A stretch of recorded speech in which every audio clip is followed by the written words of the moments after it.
Hello friends, இப்போ எங்கள் வீட்டெல்லாம் பார்த்தா ரொம்ப லோ வோல்டேஜாக தான் வருது. இது சக்தி ஸ்டெபிலைசர் ஒன்று அன்பாக்சிங் பண்ணேன்.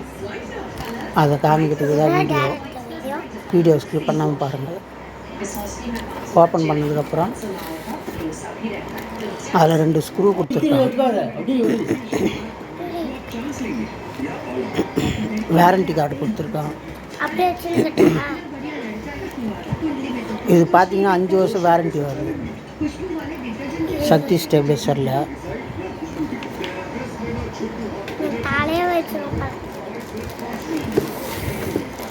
நல்லா கவர் போட்டு நல்லா பேக்கிங் பண்ணி வச்சுருக்காங்க.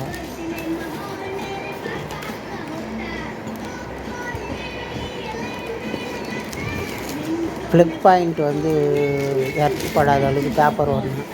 3 பாயிண்ட்டு. ஸ்டெபிலைசர் வந்து சூப்பராக இருக்குது. அந்த கேபிள் டை போட்டு டைட் வச்சுருக்கு. அதை கட் பண்ணிக்கலாம்.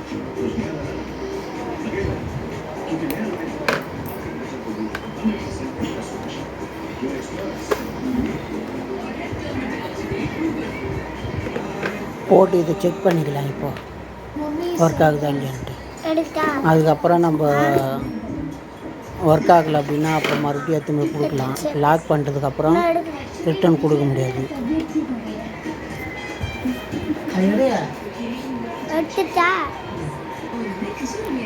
போட்டு ஆன் பண்ணியாச்சு. அதில் க்ரீன் லைட் எரியணும், ரெட்டு மட்டும் எரியுது. அதுவும் ஆட்டோமேட்டிக்காக ஆன் ஆகிடும். நமக்கு எந்த சுவிட்சை ஆன் பண்ண தேவையில்லை. இப்போ க்ரீன் லைட் எரியுது. அப்போ ஓகே ஆயிடுச்சு. சரி, இப்போ வந்து டிவி ஆஃப் பண்ணிவிட்டு அந்த ப்ளக்கை பிடிங்கிட்டு நம்ம ஸ்டெபிலைசர் கனெக்ஷன் கொடுத்துருவோம். ஆணி ஃபிட் பண்ணிட்டேன் 2த்தையும். அதில் ஸ்டெபிலைசரை மாட்டிடலாம்.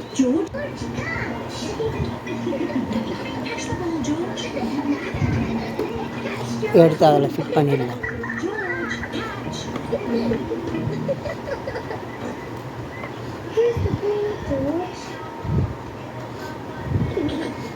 அது பின் சைடில் நல்லா பார்த்து கரெக்டாக போட்டு லாக் பண்ணணும்.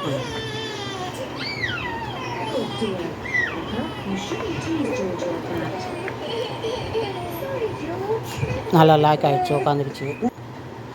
இப்போ எல்லாத்தையும் டிவியோட அடாப்டரு செட்டப் பாக்ஸோட அடாப்டர், டிவி எல்லாத்தையும் போட்டு ஆன் பண்ணியாச்சு. இப்போ டிவி ஆன் பண்ணும்.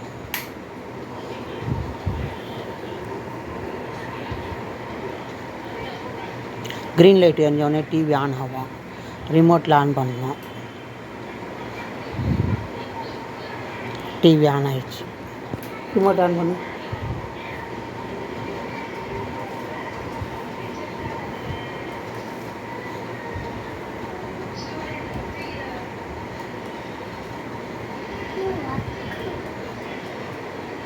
அங்கே தான் சுவிட்ச் இருக்குது, ஆன் பண்ணேன். ஆன் பண்ணோன்னே டிவி ஆன் ஆகி போச்சு. தேங்க்யூ ஃபார் வாட்சிங்.